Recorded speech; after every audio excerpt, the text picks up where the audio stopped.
Hey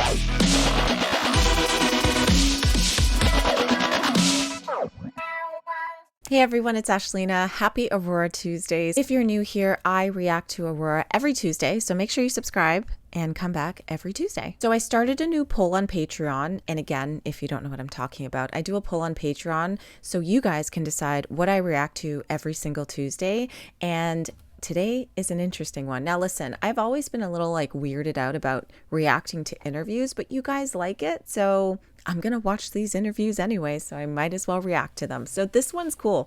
It's called Carrots, Picnicking.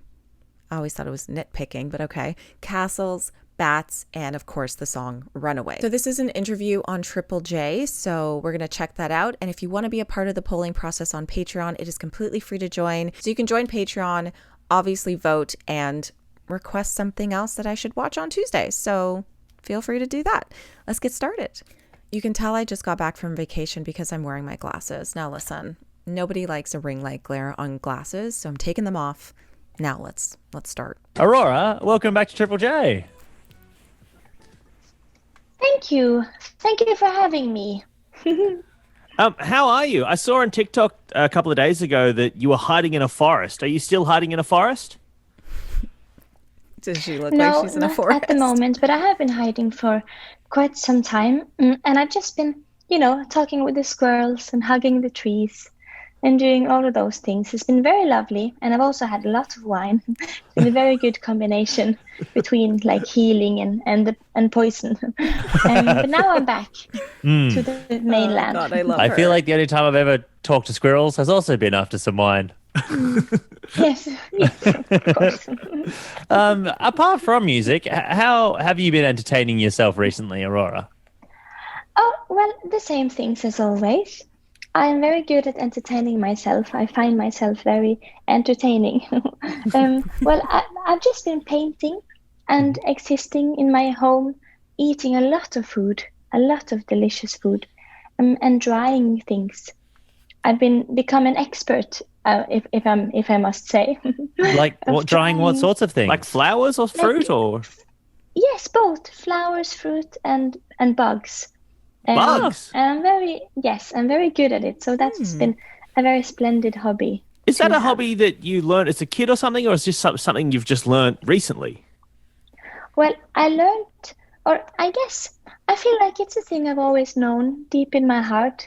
Drying things. I just put them in the sun hard, good to me, yeah.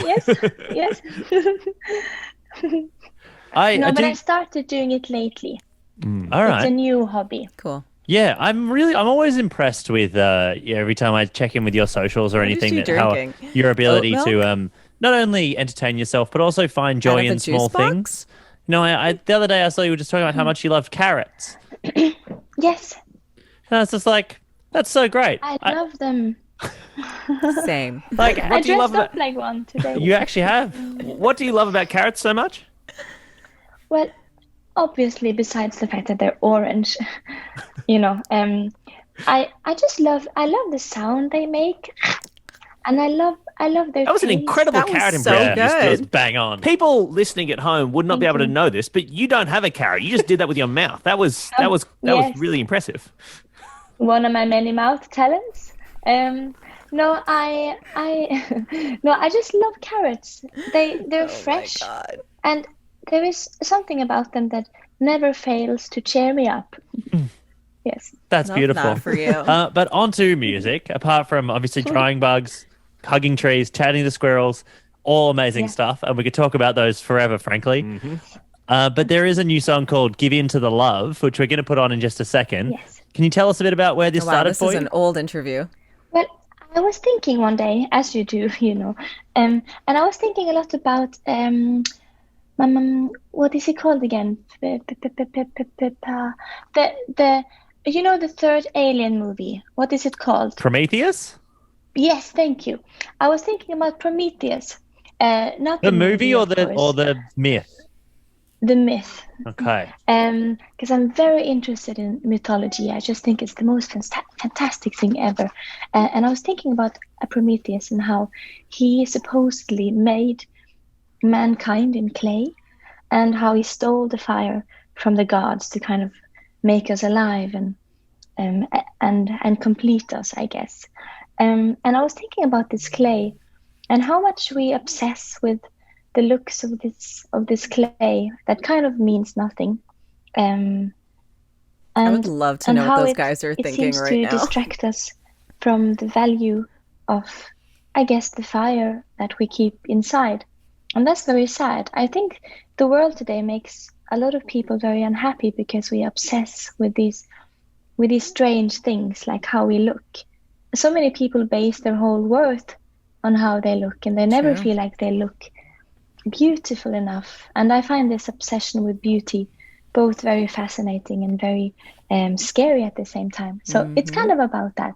I guess clay, no. Fire, yes. Wonderful. A perfect assessment. Aurora, you were just saying that song was kind of inspired by the myth of Prometheus. So you were saying stole fire from the gods to give to mankind. Have you ever stolen something? Are you much of a thief? Well, I guess I have. I've enjoyed a bit of like picnicking my whole life. I love stealing flowers from other people's gardens. Did you say picnicking? What's picnicking? Oh, is it not a word? I thought it was like your word. You did this. I don't want to. Frankly, it's adorable. So I would love to take responsibility for it, but I don't know if that is ours. Nitpicking? No. Okay. Picnicking? Picnicking. If you were to define lip picking? Picnic? No.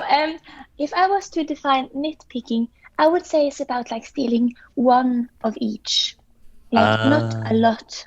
So not like a bunch, but you steal one thing. Like stealing one gum, one child, one flower. It's like a tiny one child. Theft. Yeah, because nitpicking is a word, but it doesn't mean that. Theft. Frankly, it should. It does now. It's a better definition. Yeah. Yes, call the police and tell them it should become a word. We're adding an adorable new crime, police. I can't. You've also been, you've had such a wild few years of like things blowing up, including, it's often interesting when a song finds a new life on TikTok.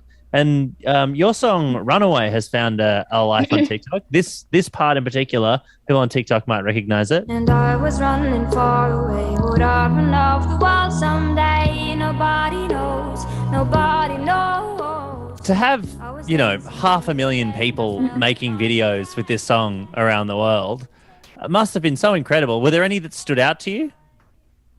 Well, I think all the videos that I could see were made like from countries on the other side of the world hit me in quite a magical way. And I was very moved, I guess, by people allowing my song into their hearts I know it was a hard time when that song kind of lived its best teenage life out there.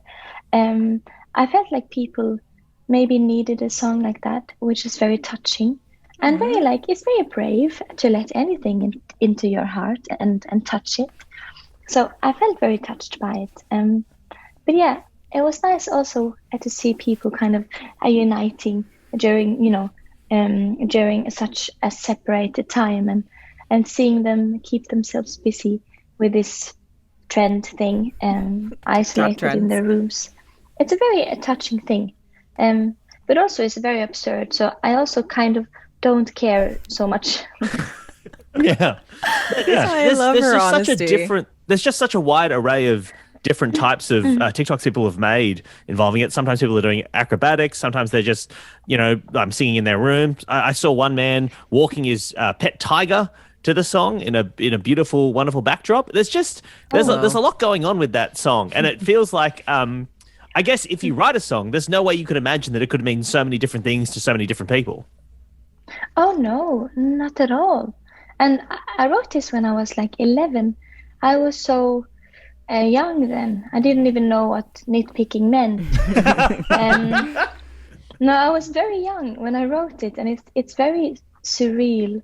But I guess it makes sense also, because whatever comes from an authentic place on the inside will hit authentic places on the outside for other people. Or I guess, it just makes sense, like in the balance of the universe and the whole existence of everything forever and ever. Well, obviously that's a very old song still doing well, and now there's this brand new one. But are you working on an album at the moment, Aurora? Yes, sir, I am indeed. I have been working on an album, as we all have, I think. I think every single artist have, because we have finally been. Yes, you have. We all have. But it's yes, I have, and it's been wonderful. I rented this, or like I stayed in a little castle, here in Norway, for like a month, and I just made the whole thing. It was very. Oh, I think I remember this nice story. Thing. Also, a lot of wine and squirrels included, in a completely platonic way, of course, not misunderstand. But yes, of course. Yes, it was really, it was a beautiful adventure, and I made this album asking a lot of questions, I think, not really claiming that I have any answers, but I'm asking a lot of, I think, important questions about, this one little tiny life we have been given, and whether we spend it in the right way. When you're making an album in a castle, did you know anything about the castle or the history of it before you booked it? Do you know what happened there, or was it a famous castle? I know nothing about anything, so I don't know anything about castles. And nothing about anything? Well, sorry, I meant with regards to Norwegian castles. Sorry, yes. Oh, okay, that's fine. That's much better. Well, it is a very small castle, and I kind of know the people that keep it keep it warm, I guess. Yes, and I was allowed to stay there. I asked them, and they said yes. They said I do, and it was just lovely. It's like you have to jump on a boat, or you can technically walk, of course. But I like to jump because there's a little space between like land and the boat. So I jump on the boat, and it takes 2 hours. And then you arrive in this beautiful little place called Rosendale, and there are many like huge mountains there, and they all kind of bend over the little village, like they're kind of taking care of it. And the castle is like 400 years old, 400, and it was owned a long time ago by a French baron who was very interested in arts and the healing, possibilities of music. That's really so that's cool. why I went there. It just felt right. Wow. Are they good acoustics in a castle? I bet. Yes. Yeah. All right. Good to know, because we're obviously working on our album as well. Yeah, we'll have to find a castle here in Australia to record it in, undoubtedly. Yeah. Yes. I think there's like a macadamia castle in northern New South Wales. Yeah, we'll look into it. Yeah. Look into it. But Aurora, you're also doing a huge tour around Europe next year. Do you have any thoughts about maybe being able to come to Australia if things are allowed next year? Well, yes, I hope. I love being in Australia. I always feel so alive there, and I love the bats, and I also love the people. You're so freaking friendly, and it's so nice. It's telling so though nice. that you love. I love Australia. When you were listing the things you love, it went bats first and then people. So it's. Yes, it would be weird otherwise. Are there no bats in Norway? We have them, I think, but they're very small. And they're not as impressive. Like, they have no confidence. These insecure Norwegian bats. The poor bats in Norway. Very arrogant bats. Oh my God. Well, guys. it would be a pleasure. Hopefully we will get to see you in the country really soon. And Yes, hopefully I hope so. Yeah, we'd love to hear more from this album as well. For the meantime, Aurora, such a pleasure as always. We'll chat to you again soon. Yes, thank you so much for having me. Bless you all. Guys, would you not kill to just have a conversation with Aurora? I know some of you actually have, and that just warms my heart, but I would just love to sit, have a cup of tea with her and just be like, what's up? Like, tell me all the things. And I just think she just has this beautiful mind where she's so blunt, she's so honest, but some of the things she says, and I don't know if this is because English is her second language, but I feel like people who learn English speak better English than English speaking people, like first language English speaking people. It's just so interesting to hear her talk and hear her describe things. And the whole picnicking thing, I was like, it's nitpicking, but okay. I can't. I think she thinks that picnicking is stealing. In reality, nitpicking is when you are, say, for example, I wanted to say someone had something faulty about them. Like, I'd be like, oh, your shoes are kind of like ugly, or oh, this is kind of weird about you. That's nitpicking. It's not stealing. But you know what? Picnicking can become a thing. We should make it a thing. I'm going to go steal a flower and be like, what? I'm just picnicking something. I love that. Anyways, this interview was really fun to watch. Again, I love watching interviews with Aurora because I just love the way she speaks and I love how she explains things. So if you guys are down for more interviews, that works for me. All right, so I don't think I even mentioned what else was on the poll, but the next video we have is Aurora at the Red Bull session from 2016, and then I'll be doing Through the Eyes of a Child live at Spelman, which a zillion people have requested, so don't worry, guys, that's coming.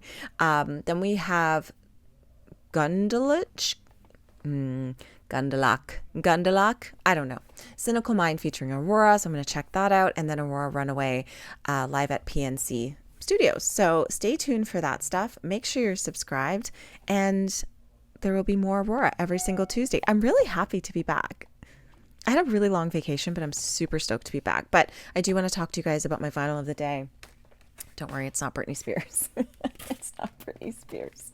I got a lot of albums for my birthday. My birthday was on June 25th, and I got a lot of great people to send me some great vinyl. And I love the band Silverchair so much. Fitting as the interviewers at Triple J are from Australia, this band is also from Australia, although they are no longer a band. One of my really good friends, Raul, sent this over to me, and this is Frog Stomp. And my goal is to collect every Silverchair album. And although this is not my favorite Silverchair album, I still love a lot of songs on here. So if you haven't heard it, go check it out. Tell me your thoughts. If you like it, great. If you don't, that's okay too. I will see you guys next Tuesday. And you can vote and suggest reactions. And you can vote, suggest songs or interviews to react. So you can vote, suggest suggest reactions. I don't know what I'm saying today. So you can come on Patreon. So I'm a little rusty, guys. I'm a little rusty after 10 days off. Jeez.